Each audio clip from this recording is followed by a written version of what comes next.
the freedom of speech and expression first.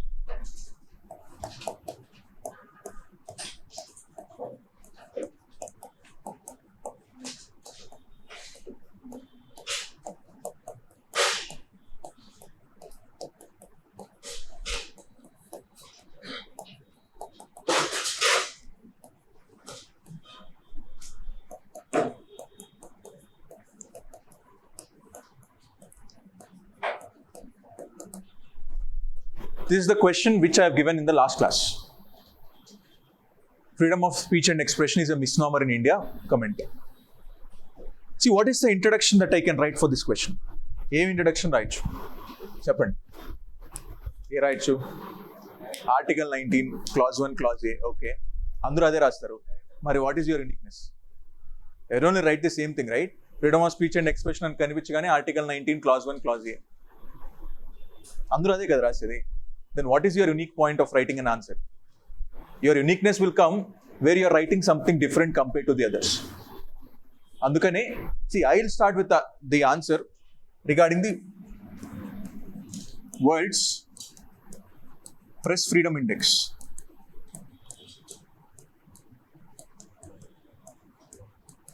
Where India has been ranked 161 out of 180 countries. The India has been ranked 161 out of 180 countries in the world's press freedom index. So you can see the sorry state of affairs which is happening in India regarding the freedom of speech and expression. So this is how you can introduce your answer. Rather than going for Article 19, clause 1, clause A, that's obviously will write in the introduction only. But if you start your line with this, according to the world's press freedom index, India has been ranked 161 out of 180 countries, which shows that freedom of speech and expression has been a misnomer in India. The freedom of speech and expression has been guaranteed under Article 19, clause 1, clause A. And Article 19, clause 2 also mentions the reasonable restrictions on the freedom of speech and expressions. See, if we want to generate points, in the body, if you know Article 19, clause 2, what are the reasonable restrictions that are mentioned in Article 19, clause 2 regarding freedom of speech and expression? One is the sovereignty of India. The second one is the security of India. The third one is public order. The decency and morality. And along with this, defamation,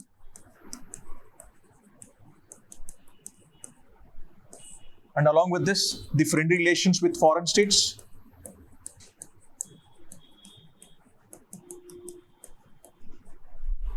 all these things are mentioned as a reasonable restriction that you should not comment against India, which will disturb all these things. Like I'll come out in open and say Prime Minister Modi is not doing well in India. That means you're defaming some person. You're defaming some person, right? You're talking something negative about a person who is in a topmost post.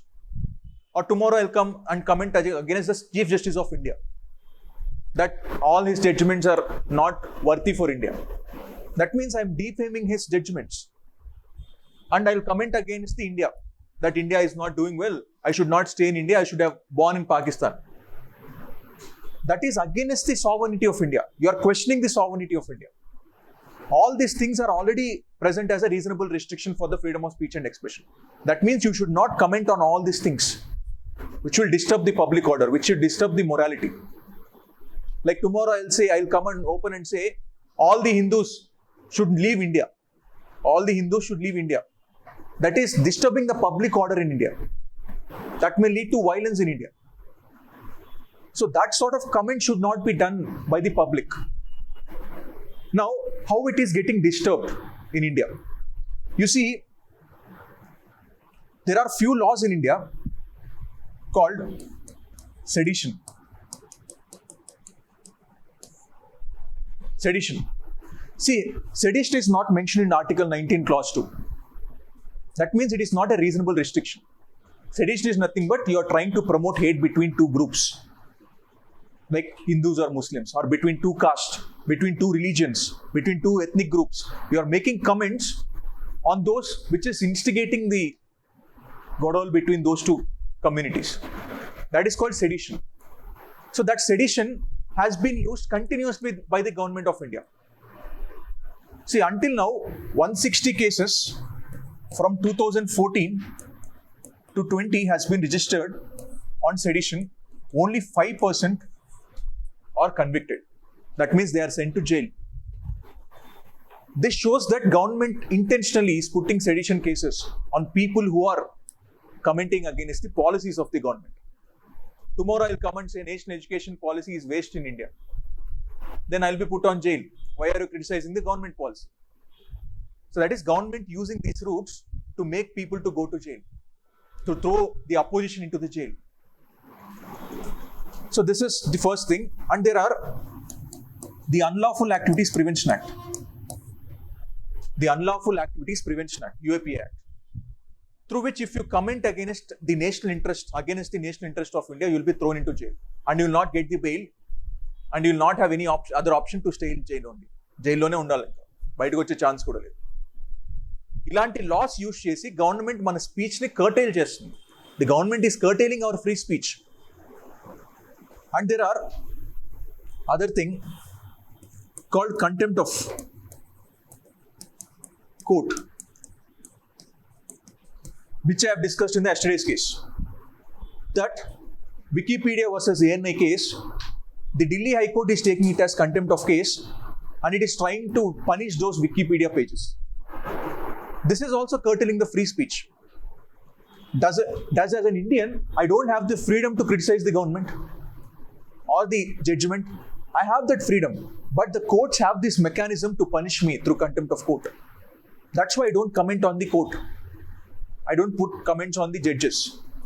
This is curtailing my free speech. And if all these mechanisms are present, will I come out in open? For example, my friend had criticized against the government. He has been thrown into jail. That fear will be on me also. Then that means I will not comment on the government again. This is acting as a chilling effect. This is acting as a chilling effect on all those people who want to criticize the government. So, the chilling effect we call. On all those people who want to comment against the government, so they are very silent. Because if I comment against the government, I will be thrown into jail. So this is how the criticism against the government has been curtailed and freedom of speech and expression has been curtailed in India. And are there any safeguards for this? Yes. The Supreme Court has given so many safeguards. There are so many cases. Shreya Singhal case. There is a case called Anuradha Basin versus Union of India case, where the freedom of internet has been given for you. You know, Jammu and Kashmir. Now the Jammu and Kashmir, the present thing is going on in Jammu and Kashmir. There was 550 days internet shutdown in Jammu and Kashmir, which is largest in the world. Ante 550 days internet lekunda batikin Jammu and Kashmir. This is how the rights of the people are getting curtailed by the government of India. So ila body lo rayal how it is getting curtailed, how it is acting as a misnomer. Then how do we conclude these sort of things? Conclusion la rayal. Should we write about the pro government or should we write about the pro people? Pro people. Appudu government officer avanga mana. See, if you want to become government officer, think as a bureaucrat. Think you should have that, especially in the polity answers, you should have that middle path. See, there is this famous statement by Voltaire. Voltaire ఒక famous statement చెప్తాడు. See, I will not accept what you say. I will not accept what you say, but I will defend to my death your right to say. అంటే నువ్వేం చెప్తున్నావో నేను నిన్ను accept చేయను, నీ views నేను accept చేయను. కానీ నువ్వు చెప్పడానికి ఏదైతే వ్యూస్ ఉన్నాయో దానికోసం నేను ఫైట్ చేస్తాను. దట్ రైట్, ఆ రైట్ ఉండడానికి నేను ఫైట్ చేస్తాను. నువ్వు చెప్పేది నేను యాక్సెప్ట్ చేయాలని రూల్ ఏం లేదు, కానీ నీకు చెప్పే స్వాతంత్రం ఇవ్వాలి. That is how Voltaire says. So అలా కంక్లూడ్ చేయాలి. That's how you need to conclude. So, idi overall the answer which you can write for this freedom of speech and expression is a misnomer. అర్థమైందా? See, ఇటువంటి statements పడితేనే marks వస్తాయి, లేకపోతే marks రావు. అందరూ generalized answers రాస్తారు. General studies కదా, జనరలైజ్డ్గా రాద్దాం అంటే వాడు కూడా జనరల్గా ఇస్తాడు mark. So you need to have that difference you need to show in the writing of answers. Then I have given about FTAs, the free trade agreements. the free trade agreements are ailing India. Critically evaluate. అనే ఒక question ఇచ్చాను. How do we start with this? ఎలా start చేద్దాం? Recently, India-UK free trade agreement has been signed by India. Antena? See, that's a very good introduction. You can write that introduction. There is nothing wrong. Recently, India-UK free trade agreement has been signed. So, which shows how the free trade agreement has been booming in India. So, in the last 5 years, there were 13 FTAs signed by India. 13 free trade agreements in the last 5 years. With the UAE, with the Australia, with the UK, in recently Mauritius. There are so many countries who have signed the free trade agreements with India. Recently added is India and UK. This is how you can introduce regarding the free trade agreements, or you can write the definition of free trade agreement. Two types of introductions, one with data or one with the definition. Free trade agreements are nothing but where there is a free trade between the goods, services, investment and people. Where there is elimination of tariffs and non-tariffs barriers among the different things in the free trade agreement. That you can write as an introduction. Here are two types of introductions right free trade agreements. Now, once you have introduced the free trade agreements, now we are talking about the positives and negatives of free trade agreement. What are the positives of free trade agreement? Aim positives వచ్చే chance ఉంటుంది the free trade agreement one. Especially as a country like India, what is the positive I will get because of free trade agreements? Goods. Okay, వాళ్ళ goods మన మార్కెట్లోకి వచ్చేస్తే there can be competition among the goods. Consider I am the only person who is manufacturing the biscuits. Only ఇండియాలో నేను ఒక్కడిని manufacture చేస్తున్నాను biscuits. ఆటోమేటిక్గా నేను ప్రైస్ కంట్రోల్ చేయొచ్చు. ఇప్పుడు 10 రూపాయలు పెట్టాను, రేపు 20 రూపాయలు పెడతాను. బట్ ఒక్కరే ఉన్నారు కాబట్టి ఖచ్చితంగా కొనాల్సింది. అదే కాంపిటీషన్ ఉందనుకోండి, ఎవరో బయట కంట్రీ నుంచి వచ్చి ఇక్కడ మనం ఇంపోర్ట్ చేసుకున్నారు బిస్కెట్, ఆటోమేటిక్గా ప్రైస్ ఎఫిషియన్సీ పెరుగుతుంది, కాంపిటీషన్ పెరుగుతుంది, ప్రైజెస్ అనేది స్లాష్ డౌన్ అవుతాయి. That's a very good thing regarding the free trade agreement. Second thing that will happen is India is an import dependent country. India is an import dependent country. Majority of their manufacturing are dependent on imports. అంటే రా materials వస్తేనే నేను final good produce చేయగలను. ఆ రా materials నాకు బయట నుంచి వస్తాయి. ఆటోమేటిక్గా వాటిపైన నాకు టారిఫ్స్ ఎక్కువ ఉంటే నా మ్యానుఫ్యాక్చరింగ్ కాస్ట్ కూడా పెరుగుతుంది. So if I reduce the tariffs, automatically my manufacturing cost comes down and my goods will be competitive in the market. Not only in my market, in the export market also my goods will be competitive. Second, manufacturing output పెరుగుతుంది. Third thing, ఆటోమేటిక్గా employment potential కూడా create అవుతుంది. ఎందుకంటే నేను only goods and services కాదు, investment కూడా వస్తుంది in the form of FDIs, foreign direct investment. That can lead to employment generation again. Then fourth thing that can happen is I will be integrating myself into global value chains. అంటే అన్ని global కంట్రీస్తో నేను connect అవుతాను. అన్ని కంట్రీస్కి నేను export చేసుకోవచ్చు free trade agreement వల్ల. ఇప్పుడు ఆసియాన్ ఫ్రీ ట్రేడ్ అగ్రిమెంట్ ఉంది. ఆసియాన్లో ఉన్న 10 కంట్రీస్ కంటే ఒకటే రూల్, అందరూ సేమ్ టారిఫ్స్ వేస్తారు. ఆటోమేటిక్గా ఆ 10 కంట్రీస్కి నాకు యాక్సెస్ వచ్చినట్టు. I'm integrating my economy into those 10 countries. అలా integration into global value chains జరుగుతుంది.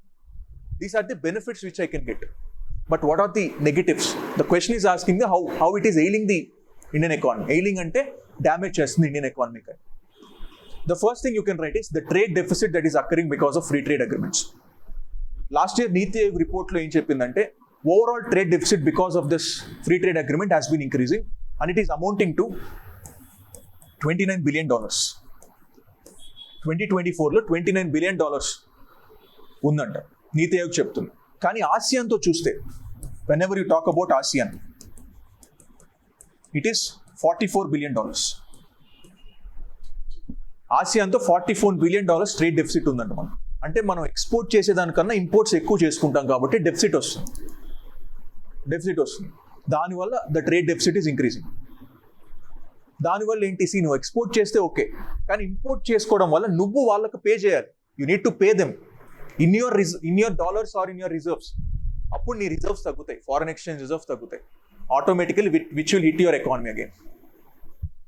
సో అలా జరిగే ఛాన్స్ ఉంటుంది. Then second thing is, generally the free trade agreement should help the MSMEs, micro, medium and small enterprises. But only 20% of the MSMEs are focusing on trade. Trade paina only 20% focus chestunnaru. Remaining 80% were not focusing on trade. So, వాళ్ళు లేకుండా ఆటోమేటికల్గా ఇండియాకి benefit రాదు. because second largest employer in the Indian economy after agriculture is MSMEs only. So అందుకని వాళ్ళకి benefit రాకపోతే it is not beneficial for the economy also. Then third thing, okay నువ్వు free trade agreement అని చెప్పి మంచిగా trade చేసుకుంటున్నావు, everything is good, but back route ద్వారా tariffs వేస్తున్నారు గవర్నమెంట్, వేరే గవర్నమెంట్స్. లైక్ జపాన్ తీసుకోండి.